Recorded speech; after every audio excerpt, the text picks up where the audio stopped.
and welcome. I'm Ijoma Onyato. Tonight, President Buhari hosts his Liberian counterpart at Presidential Villa, asks ECOWAS members countries to pursue peace and development for the sake of regional security. Nobel laureate Wole Soyinka explains decision to dump green card following Donald Trump's emergence as US President-elect. African Development Bank sets aside $24 billion to provide Greek funding for farmers in the continent over a 10-year period. And police in Kenya dispersed hundreds of striking doctors with tear gas in the capital, Nairobi. On business news tonight, the Central Bank of Nigeria to conduct special currency auction for petrol import. On sports news tonight, former FIFA President Sepp Blatter loses appeal against 6-year ban from football. And I am Ibrahim Adra from Abuja. Kaduna State Government labels Islamic Movement of Nigeria an insurgent group. Absolves Nigerian Army of human rights violation accusations.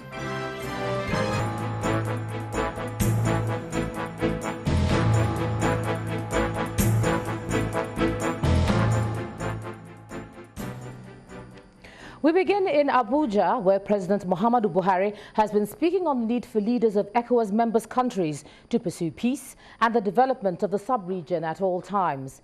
The president, who was speaking after a meeting with his Liberian counterpart, Mrs. Johnson-Sirleaf, said this was crucial to ensuring security of the sub-region. The president hosted Mrs. Sirleaf before departing for Dakar, Senegal, to attend the International Forum on Peace and Security. Our State House correspondent Chukuma Onyekwuse reports. Madam Johnson-Sirleaf's motorcade meanders into the presidential villa in a grand style.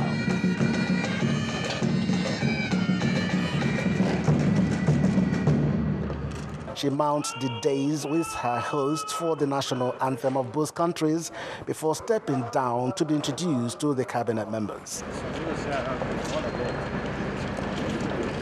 Some photo shots. And the two leaders retire upstairs for talks that lasted for about an hour. The last time she came in February, she thanked Nigeria for helping to restore peace to her country and specifically acknowledged Nigeria's support during the Ebola epidemic in Liberia. This time, she has gone round to get an update on the ECOWAS Commission as the secretary and has come to brief the president on her findings towards a report she'll be presenting on December 17. I'm using the opportunity of this visit to be updated on the progress and challenges of the work of the ECOWAS Commission, to meet with the entities of ECOWAS, the Commission, the Parliament, and the Court, in preparation for the report I will need to make at the Summit of the Authority, which will be held here in Abuja on December 17. The president commends her for stability in her country and the ability to handle the ECOWAS responsibility. He persuades other ECOWAS leaders to continue to pursue peace in the sub-region.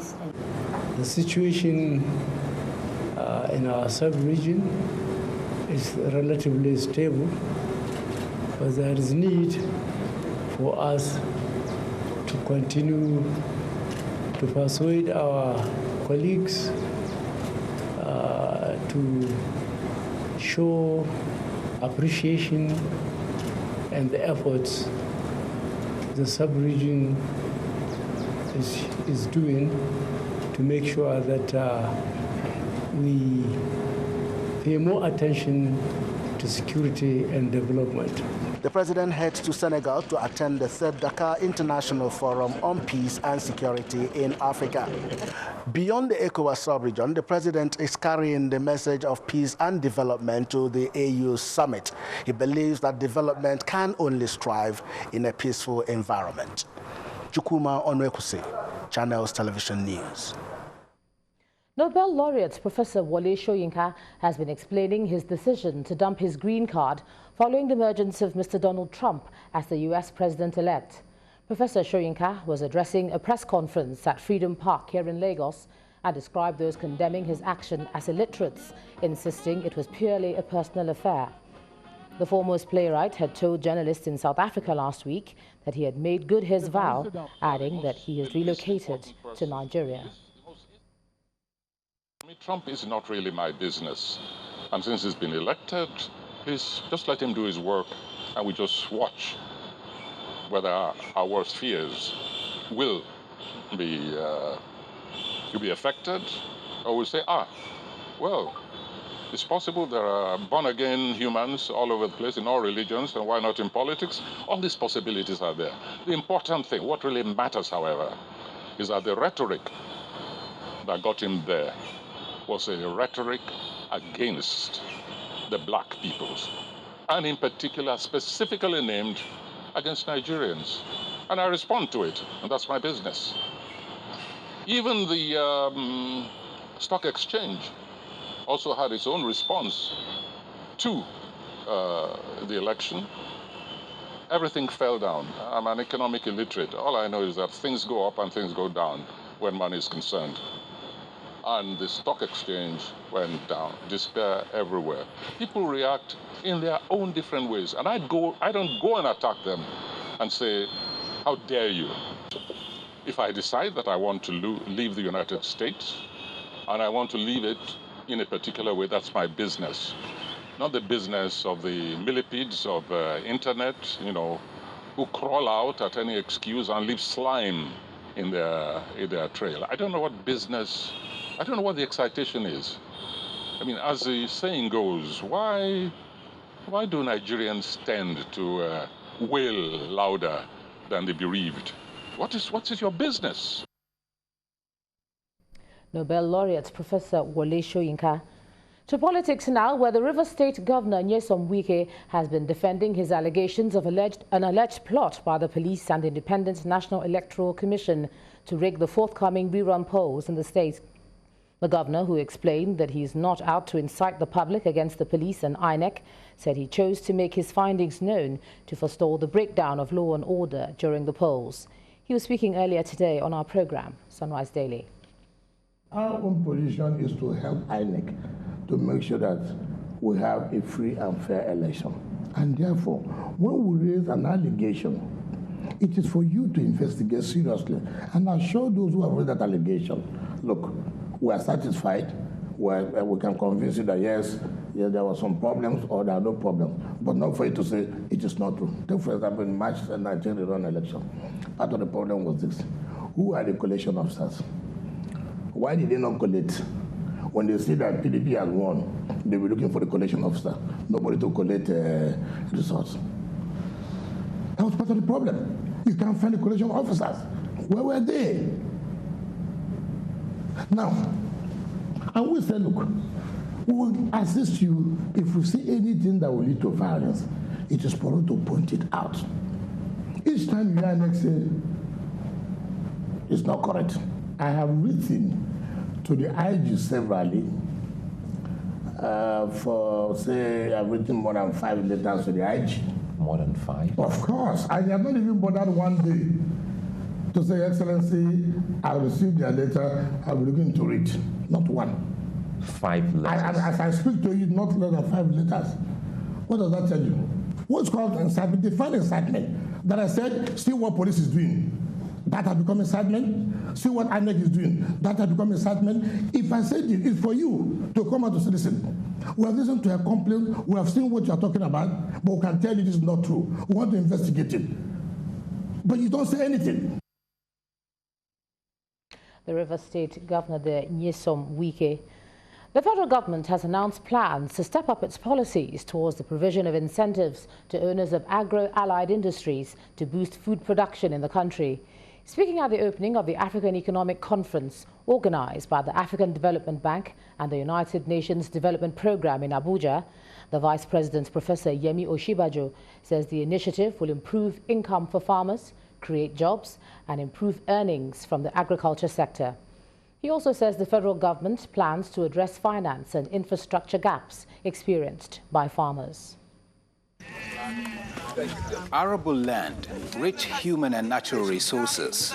These and more are some of the endowments in the African continent. Despite all of these, a total of $35 billion is set to be spent on food imports annually, a situation experts say has led to job and capital flights. But this meeting with the theme, Feed Africa towards agro-allied industrialization, is aimed at getting Africa leaders to put on their thinking caps towards changing this narrative. First to speak is the Vice President of Nigeria. He reels out some of the interventions of government to boost agricultural production, but says this must be sustained to feed Nigeria's growing population. We have decided as part of our strategic implementation plan for this year to prioritize the processing of tomato paste so as to become self-sufficient in that particular product. The choice of tomato paste was predicated on our ability to produce tomatoes in large quantities several times a year, as well as its extensive use, of course, in Nigerian meals. We also saw it as an opportunity to generate a large number of agricultural jobs, but also as a means of adding value along the agro-allied chain. Achieving this lofty dream calls for a concerted effort by all and sundry to reduce food crisis, create jobs, and improve the income of farmers. Officials of the African Development Bank promise that the bank will take a lead in this direction through various interventions. The African Development Bank will invest $24 billion into agriculture and agribusiness over the next 10 years. To take new agricultural technologies to scale, the African Development Bank will soon be launching an $800 million initiative called Technologies for African Agricultural Transformation, otherwise called TAAT. Other experts share their thoughts on how to ensure inclusive growth and the attainment of the Sustainable Development Goals. For the next few days, deliberations at this meeting will focus on how to improve productivity through increased funding and sound policies. It is expected that the resolutions reached will improve the agricultural sector's contribution to the socio-economic development of people in the African continent. And speaking about productivity, farmers in Ogun State and the national executives of the Miyetti Allah Cattle Breeders Association have reached a peaceful agreement on how to operate in the state without any form of rancor, which has characterized their relationships in recent times.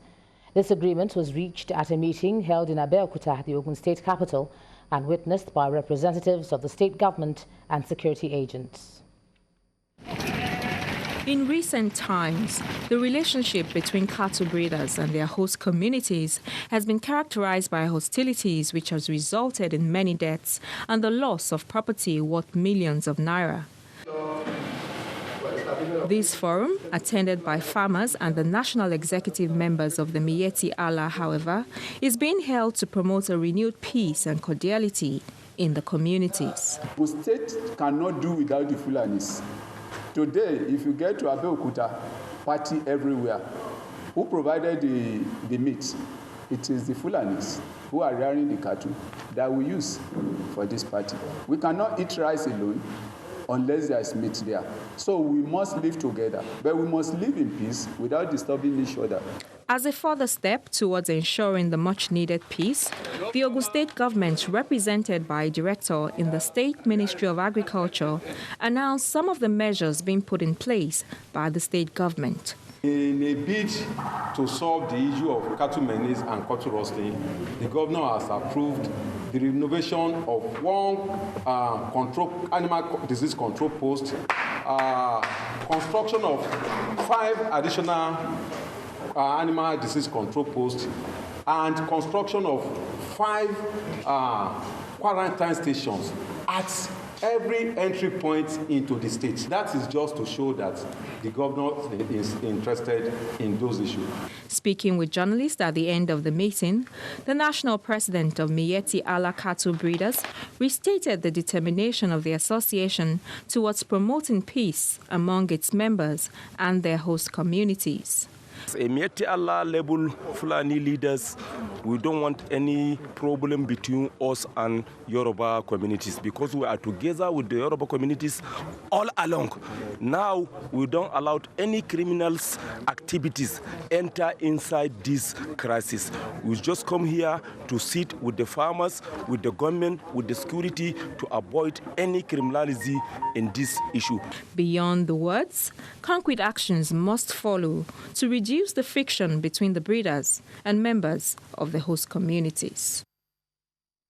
In part two, after the break, absence of Justice Adeniyi Ademola in court stalls his trial for alleged corruption. Judge's lawyer says he's yet to be served. That's in a moment. Please join us again.